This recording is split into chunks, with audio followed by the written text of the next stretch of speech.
ಚಳ್ಳಕೆರೆ ಸುದ್ದಿ. ಕೆಪಿಸಿಸಿ ಕುಶಲಕರ್ಮಿಗಳ ವಿಭಾಗದ ರಾಜ್ಯಾಧ್ಯಕ್ಷ ಆರ್ ಪ್ರಸನ್ನಕುಮಾರ್ ಅವರ ತಾಯಿ ಕಾಮಾಕ್ಷಮ್ಮ ನಿಧನ. ಗಣ್ಯರಿಂದ ಅಂತಿಮ ದರ್ಶನ. ಆತ್ಮೀಯ ವೀಕ್ಷಕರೇ, ನಿನ್ನೆ ಶುಕ್ರವಾರ ಕೆಪಿಸಿಸಿ ಕುಶಲಕರ್ಮಿಗಳ ವಿಭಾಗದ ರಾಜ್ಯಾಧ್ಯಕ್ಷ ಆರ್ ಪ್ರಸನ್ನಕುಮಾರ್ ಅವರ ತಾಯಿ ಶ್ರೀಮತಿ ಕಾಮಾಕ್ಷಮ್ಮ ಅವರು ಅನಾರೋಗ್ಯದ ಕಾರಣ ದೈವಾಧೀನರಾಗಿದ್ದಾರೆ. ಅವರ ಅಂತಿಮ ದರ್ಶನ ಪಡೆಯಲು ವಿಶ್ವಕರ್ಮ ಮಹಾಸಭಾ ಅಧ್ಯಕ್ಷ ಕೆಪಿ ನಂಜುಂಡಿ, ವಡ್ನಾಳ್ ಶ್ರೀಗಳಾದ ಶಂಕರಾನಂದ ಸ್ವಾಮೀಜಿ, ಶಾಸಕರು ಹಾಗೂ ಅನೇಕ ಕಾಂಗ್ರೆಸ್ ಮುಖಂಡರು ಮತ್ತು ಕಾರ್ಯಕರ್ತರು ಚಳ್ಳಕೆರೆ ನಗರದ ಶಾಂತಿನಗರದಲ್ಲಿರುವ ಮೃತರ ನಿವಾಸಕ್ಕೆ ಇಂದು ಬೆಳಗ್ಗೆ ಸುಮಾರು 10 ಗಂಟೆಗೆ ಭೇಟಿ ನೀಡಿ ಕುಟುಂಬ ಸದಸ್ಯರಿಗೆ ಸಾಂತ್ವನ ಹೇಳಿದರು. ಈ ಸಂದರ್ಭದಲ್ಲಿ ಮಾತನಾಡಿದ ವಿಶ್ವಕರ್ಮ ಮಹಾಸಭಾದ ಅಧ್ಯಕ್ಷ ಕೆಪಿ ನಂಜುಂಡಿ ಅವರು, ತಂದೆ ತಾಯಿಗಳು ನಿಜವಾದ ದೇವರುಗಳಂತೆ ಅವರ ಸೇವೆ ಮಾಡುವುದು ಪ್ರತಿಯೊಬ್ಬರ ಕರ್ತವ್ಯ. ನಮ್ಮ ನಾಡಿನ ಸಂಸ್ಕೃತಿ ಮತ್ತು ಸಂಪ್ರದಾಯದ ಹಿನ್ನೆಲೆಯಲ್ಲಿ ತಂದೆ ತಾಯಿಯರ ಸೇವೆ ಮಾಡುವ ಭಾಗ್ಯವನ್ನು ಎಲ್ಲರೂ ಸದುಪಯೋಗಪಡಿಸಿಕೊಳ್ಳಬೇಕು. ಆಗ ಮಾತ್ರ ನಮ್ಮ ಜೀವನ ಸಾರ್ಥಕವಾಗುತ್ತದೆ ಎಂದು ತಿಳಿಸಿದರು. ಈ ಸಂದರ್ಭದಲ್ಲಿ ಕೆಪಿಸಿಸಿ ಕುಶಲಕರ್ಮಿಗಳ ವಿಭಾಗದ ದಾವಣಗೆರೆ ಜಿಲ್ಲಾ ಅಧ್ಯಕ್ಷ ಮೋನೇಶ್ ಆಚಾರ್, ಬ್ರಹ್ಮಚಾರ್ ವೈಪಿ, ಆರ್ ಪ್ರಸನ್ನಕುಮಾರ್, ಚಂದ್ರಪ್ಪ ಆಚಾರ್, ರಾಜೇಶ್ವರಿ, ಸರಸ್ವತಮ್ಮ ಸೇರಿದಂತೆ ಅನೇಕ ಕಾಂಗ್ರೆಸ್ ಕಾರ್ಯಕರ್ತರು ಹಾಗೂ ವಿಶ್ವಕರ್ಮ ಸಮುದಾಯದ ಮುಖಂಡರು ಉಪಸ್ಥಿತರಿದ್ದರು. ಮೃತರ ಕುಟುಂಬದ ಸದಸ್ಯರಿಗೆ ಸಾಂತ್ವನ ಹೇಳಿದರು. ಶ್ರೀಮತಿ ಕಾಮಾಕ್ಷಮ್ಮ ಅವರ ಅಗಲಿಕೆಗೆ ನಮ್ಮ ವಾಹಿನಿ ವತಿಯಿಂದ ಭಾವಪೂರ್ಣ ಶ್ರದ್ಧಾಂಜಲಿ. ಮೋನೇಶ್ ಆಚಾರ್, ಪ್ರಜಾಪವ ಟಿವಿ.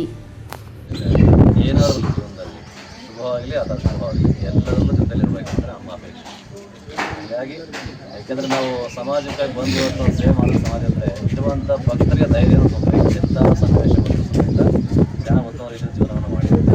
ಆ ರೀತಿಯಲ್ಲಿ ಮಾಡಬೇಕಾಗಿ ಹುಟ್ಟು ಸಾವು ಸಹಜ ಮನುಷ್ಯರಿಗೆ ಸಾವು ಬಂದಿದ್ದಾರೆ.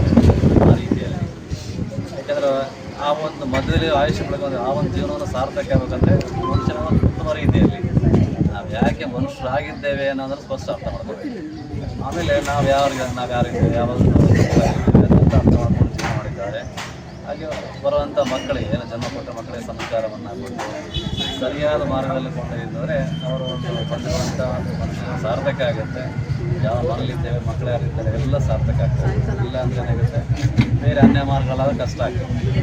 ಹಾಗಾಗಿ ನಿಮ್ಮ ತಾಯಿಯಾಗಿರುವಂಥ ಕಾಮಾಕ್ಷಮ್ಮ ಸಮೇತ ಒಳ್ಳೆ ಸಂತಾನ ಕೊಟ್ಟಿದ್ದಾರೆ. ಒಳ್ಳೆ ಸರಿಯಾದ ರೀತಿ ಸಂಸ್ಕಾರವನ್ನು ಪೋಷಣೆ ಪಾಲನೆ ಕೊಟ್ಟು ಎಲ್ಲ ಮಾಡಿದ್ದಾರೆ. ಹಾಗಾಗಿ ಇವತ್ತು ತಾವೆಲ್ಲ ಸಮೇತ ಎಲ್ಲ ಏನೇ ಪರಿಶ್ರಮ ಏನೇ ಕಷ್ಟ ಎಲ್ಲ ಬಂದರೂ ಸಮೇತ ಎಲ್ಲವನ್ನು ತಿಳ್ಕೊಂಡು ತುಂಬ ಧೈರ್ಯವಾಗಿ ಮುನ್ನುಗ್ಕೊಂಡು ಒಳ್ಳೆ ಕ್ಷೇತ್ರದಲ್ಲಿ ಒಳ್ಳೆಯ ಒಂದು ಸಾಮಾಜಿಕ ಸೇವೆ ಮಾಡುವಂಥ ಸನ್ನಿವೇಶದಲ್ಲಿ ತಾವೆಲ್ಲ ಇದ್ದೀವಿ.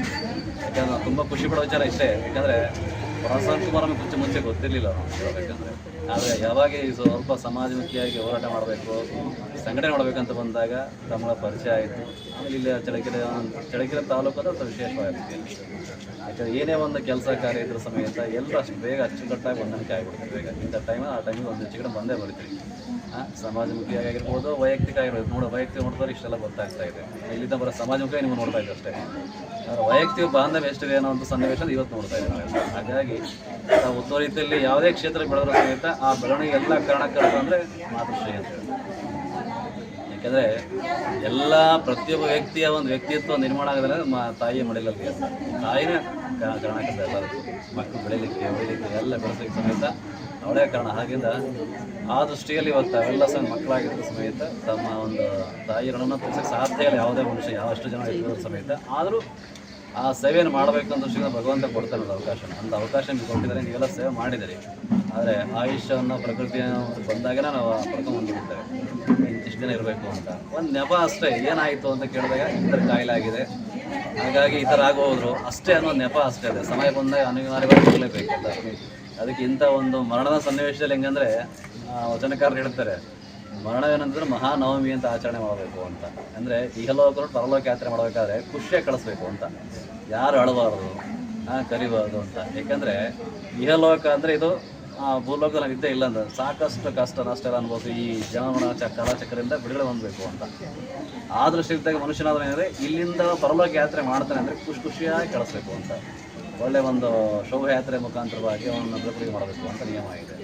ಆದರೆ ಇಲ್ಲೇನಾಗಿದೆ, ಸಂಬಂಧಗಳಿದ್ದೇ ಇರ್ತವೆ. ತಾಯಿ ಮಕ್ಕಳಾಗಿದೆ, ಅಣ್ಣ ತಮ್ಮ ದೊಡ್ಡಪ್ಪ ಆಗಿದೆ, ಸಂಬಂಧ ಇದ್ದೇ ಇರ್ತಲ್ಲ. ಇಷ್ಟು ದಿನ ನಮ್ಮ ಜೊತೆಗೆ ಇದ್ದಿರಲ್ಲ, ಇನ್ನು ಮುಂದೆ ನಮ್ಮ ಜೊತೆಗೆ ಇರೋಕ್ಕಾಗಲ್ವಲ್ಲ ಅನ್ನೋದು ಒಂದು ದುಃಖ ಕಾಡ್ತಾ ಇರುತ್ತೆ. ಅದು ಎಲ್ಲಿ ತನಕ ಅಂದರೆ ಕೆಲವು ಸಮಯ ಕಳೆಯೋ ತನಕ ಕೊನೆಯಲ್ಲೇ ಸ್ಮರಣೆಯಲ್ಲಿ ಉಳಿತಾ ಹೋಗ್ತಾರೆ ಅಷ್ಟೇ. ಯಾರೂ ಶಾಶ್ವತವಾಗಿ ಇಲ್ಲಿಗೆ ಸಾಧ್ಯ ಇರ್ತದೆ. ಹಾಗಾಗಿ ಅಂತಹ ಸನ್ನಿವೇಶ ನಿಮ್ಮ ಕುಟುಂಬಕ್ಕೆ ಬಂದು ಒದಗಿನಿಲ್ಲ ಅಂತಲ್ಲ. ಹಾಗಾಗಿ ಇಂಥ ಒಂದು ಸಂದರ್ಭದಲ್ಲಿ ಆ ಭಗವಂತ ನಿಮಗೆಲ್ಲ ದುಃಖವನ್ನು ಭರಿಸುವಂಥದ್ದನ್ನು ಸಾಮರ್ಥ್ಯ ಕೊಡಬೇಕು. ಅದರ ಜೊತೆಯಲ್ಲಿ ಬಂಧು ಬಾಂಧವರು ನೀವೆಲ್ಲರೂ ಸಮೇತ ಅವರಿಗೆ ಸಪೋರ್ಟಿಂಗ್ ಇದ್ದಿದ್ದಾರೆ, ತುಂಬ ಅನುಕೂಲ ಆಗ್ತಾ ಹೋಗುತ್ತೆ. ಇನ್ನು ಈ ಥರ ಏನೋ ಸನ್ನಿವೇಶಗಳಾದರೆ ಮುಂದೆ ಆದಷ್ಟು ಸಮಾಜಮುಖಿ ಇರೋಕ್ಕೆ ಪ್ರಯತ್ನ. ಯಾಕಂದರೆ ನಮ್ಮ ಒಂದು ಒಡ್ನಾಳ ಗ್ರಾಮದಲ್ಲಿ ಹೆಂಗಿದೆ ನಿಯಮ ಅಂದರೆ, ಒಡ್ನಾಳ ಮತ್ತು ಬನ್ನೇಟಿ ಪಕ್ಕದಲ್ಲಿ ನಮ್ಮ ಒಡ್ನಾಳ ಗ್ರಾಮದಲ್ಲಿ ಅನೇಕ ಸಮುದಾಯಗಳಿದ್ದಾವೆ. ಯಾವುದೇ ಸಮುದಾಯ ಯಾರ ತಿರ್ಕೊಂಡ್ರೆ ಆ ಸಮುದಾಯದ ಒಂದು ಸಮಿತಿ ಇರುತ್ತೆ. ಆ ಸಮಿತಿಯ ಮುಖಂಡರು ಹೋಗಿ ಒಂದು ಹಾರ ಹಾಕಿ ಸಂಪೂರ್ಣ